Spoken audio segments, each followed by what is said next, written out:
Hi, welcome everybody.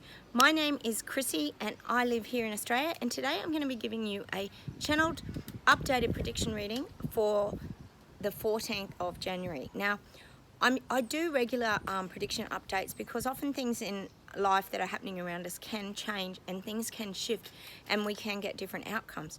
So I thought I'd just shoot this video today and just give us a little update now that we've sort of kicked off the year, and we'll see what comes up. So I'm just going to let my guides channel through to you. And stay watching because I'm sure there's going to be a message in here for you if you've tapped on this video. So I'll just close my eyes and we'll see what comes through.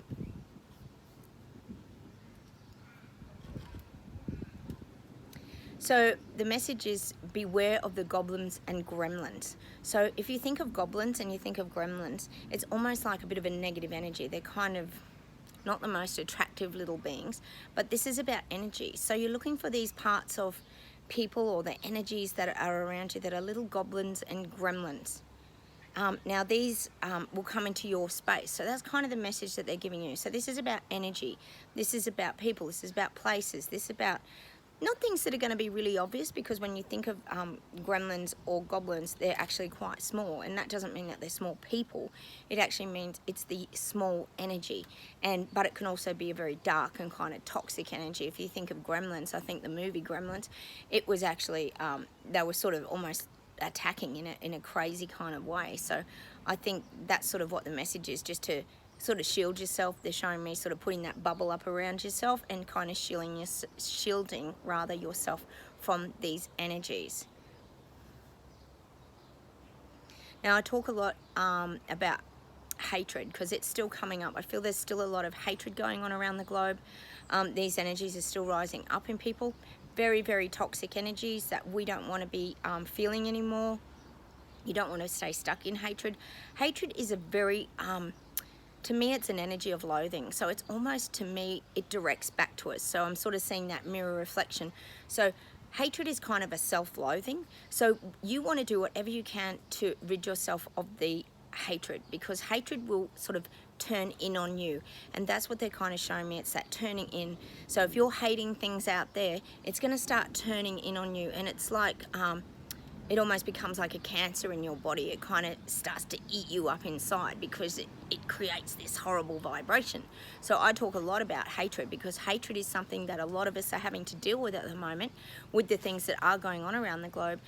There's a lot of this kind of emotion that's rising up in people, and it's a very negative headspace. So do the things that you can to release hatred. Try not to hold on and harbor those feelings. And I know I keep kind of driving that home, but it's very important that we let go of any of these really hostile energies, because they're only going to consume us and sort of eat us alive. So we have to find those ways of shielding ourselves and putting that sort of plastic dome over ourselves and protecting ourselves from turning these horrible energies inwards. And I know that's very hard to push those kind of energies away, but you have to do whatever you can to protect yourself during these really turbulent and really challenging times.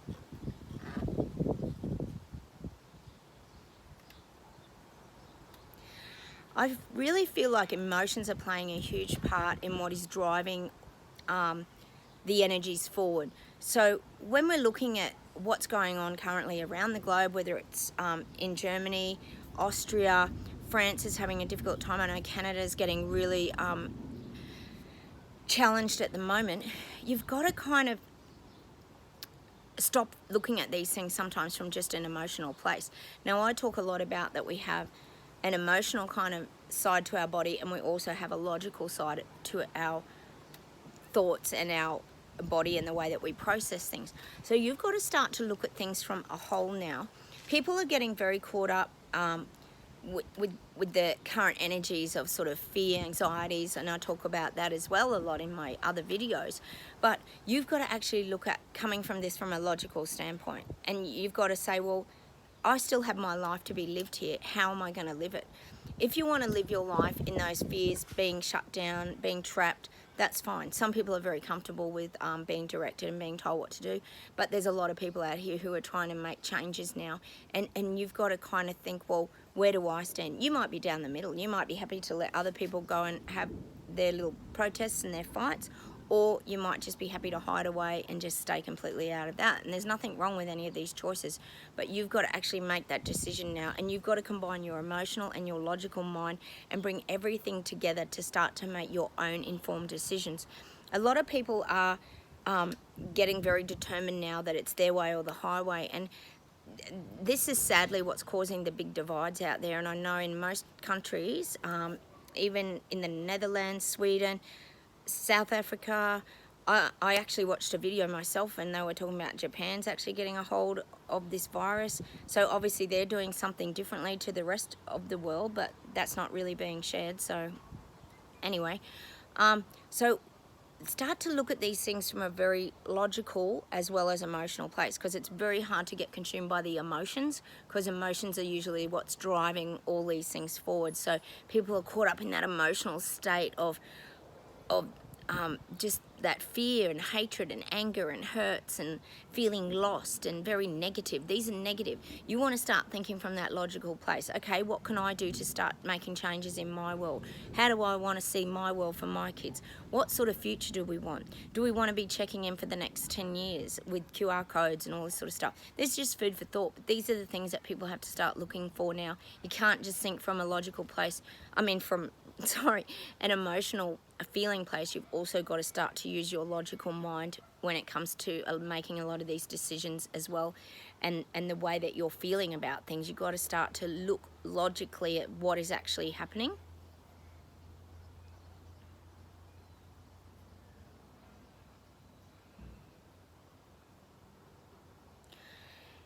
I'm getting Portugal, Spain, Madrid. There's a lot of changes going on in these countries, and I think it's time that we start to actually look at what these countries are doing. I feel like they're the ones that are making the actual changes. They're moving forward in a way that's going to sort of bring the rest of the world along with them. I really feel like the changes that are going on in these places are going to cause that sort of domino effect. So they're going to cause this chain reaction in other countries where they're going to go, hang on a minute, maybe there's something to this. So I think places like that, I feel, are starting to make some real inroads with this virus. I feel like India's not given enough credit. I feel like India has an enormous and vast population, as we all know. Excuse me, I just have to have some tea.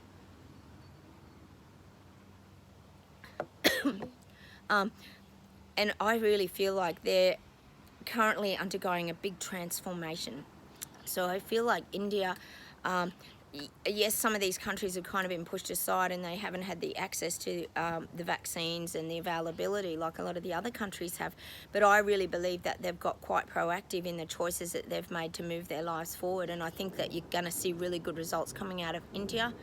I think Africa is going to put themselves on the map. I think they're actually making great and strong changes as well. So I think, you know, we can certainly learn from other places. I don't think it's just about, oh, the world's falling apart and we're all just going through a pandemic that is just never ending. I don't think that's correct. And I think this is where the logical mind has to start to come into these things. We have to start to look at things very logically and go, well, what is working? Okay, we've got this, this, this, and this. Israel's up to their 4th booster, but that's not working. So what is working? So instead of these things being called a put down as misinformation, we have to actually look at this as, well, this could save lives, so why aren't we taking a leaf out of some of these other countries' books? And I think that's what we've got to start opening our minds up to a lot more, instead of being shut down in all these emotional feelings and not opening up to some of the solutions, because I think that to me is what everybody's looking for. Everybody's looking for solutions now. Too many things are being flagged. They're showing me that too many things are being flagged as misinformation, as incorrect, and that's not correct. They're saying that that should not be happening. This should be, all the platforms across the board should have equal information, and people should be able to make their own judgment. And I think that's where it's getting back to that. Start using your logical mind, not just your feelings, and getting caught up with everything that we're being bombarded with. Because seriously, people are really getting overwhelmed now. This is getting to the point where it's affecting people's health in an enormous way. And people are really struggling to get out, and it's that crab in the bucket. People keep pulling people back into that bucket But if you want to get out of that bucket, go and get out of that bucket. You don't have to stay there just because other people want you to.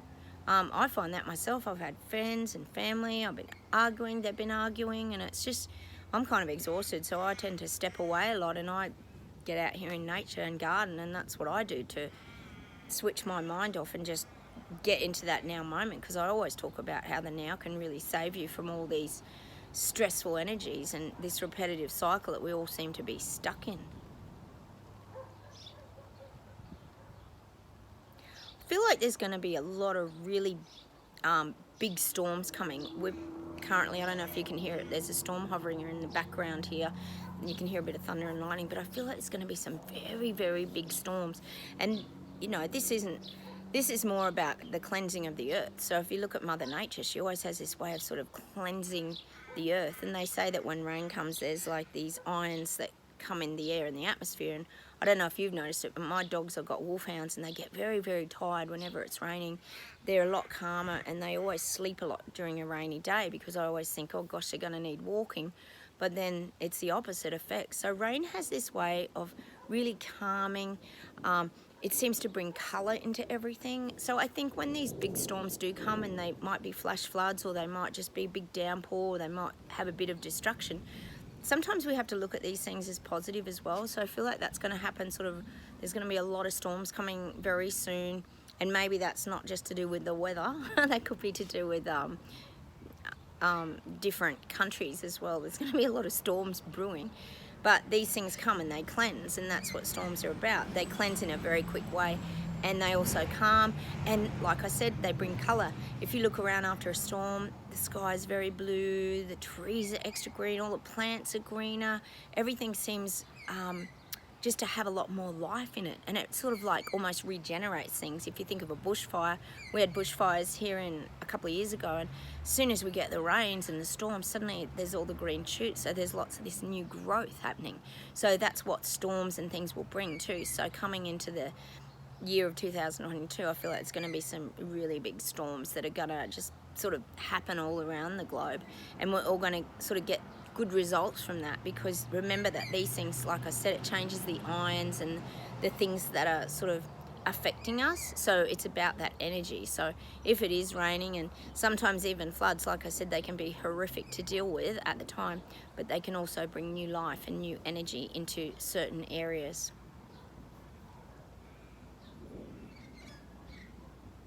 I feel like this is really sad, but I feel like people are being arrested for no valid reason. I feel like a lot of laws are having a very big impact now on people's freedom and safety. People are, this is around the globe, are very unsure of what step to take next. So it's almost showing them hesitant to step off into the unknown. So because there's so many restrictions and regulations, and fortunately in Australia we're not too bad. We've certainly had our moments, and different states are different in Australia. I'm very lucky I'm in New South Wales, and we've got a lot more freedoms than some of the other states. But I know around that globe that you guys can be really struggling with your laws, restrictions, what you're allowed to do, what you can't do. And these things are so dividing. It's becoming very unhealthy to be living in these states, and I think that's going to really start to show soon. I really believe that some of the restrictions are going to have to be lifted, because it's unhealthy, it's unsustainable, and it's being seen now, I think, as mind control. So people are actually seeing this as mind control. Like, why are you putting that person into prison, or why are you finding that person because they spoke out or because they held a sign? Like, that's the stuff that's not making logical sense. And I think that's where even the people who might not be fighting that cause are going to start to step in and start to fight for that cause, because none of this is making any sense. All people are seeing now is like, hang on a minute, what's actually going on here? Why is there so much division? Why are we being herded here and herded there and told this and told that? And people don't like it. People do not want to be dictated to, and I've said that before, but I think you've got to just really hold strong. remove yourself sometimes from those situations that might be feeling very volatile, because like I said, you don't want to come up into that energy. We want to actually start to calm everything down. So as much as we sort of need to have our voice heard, I think you don't have to worry, because I feel like people are starting to see that, hang on a minute, something isn't right here. And a lot of people are starting to question, and I think you've got to just sit back and kind of just allow things to kind of unfold, because I think people are, to be honest, seeing the insanity and the fear tactics that are being used, and that's on a global scale. This isn't just in one city or one country. This is right around the world. People have had their mandates. They've been forced to have vaccinations to have their freedom. So much has gone on now. They're vaccinating children, and people have a lot of question marks, but it's almost as if you're not allowed to question anything. How dare you question anything? Example, the science. But why wouldn't we question the science? Science has been proven over the years that it's not always correct. We've had so many incidences that have been incorrect over the years. If you look at AIDS, that was a classic example. You weren't allowed to even let anyone's blood touch you, or you weren't allowed to hug, you weren't allowed to touch people, and that all ended up being incorrect. So we do get misinformation even from the people who are in authority in these positions. So I don't think that people can doubt that people will question these things anymore. So I really feel like that's going to be starting to become a big issue, because people are going to start to want the truth, they're going to start to want proof, and they're going to start to question a lot more of what's been going on out there, and has there been sort of a more hidden agenda rising. Anyway, hopefully that helps you today. They're just some small predictions and things that have been coming through from my guides to you. And I also have self-help videos for anyone new to my channel. I have a lot on isolation, depression, feeling suicidal, and a lot on attraction, body language, and many, many other subjects that can help you too if you're trying to navigate this confusing world that we're in. Go and check those out. That'd be great. Subscribe to my channel. I do monthly, weekly, and I also do global readings to help anybody out there who's really going through some really challenging times, because I know that you guys out there really are, and I have been too, and it's super, super challenging. Hit those like buttons. You can hear the thunder, and the rain's just starting to come down. Anyway, take care, and I'll see you in the next video. Bye.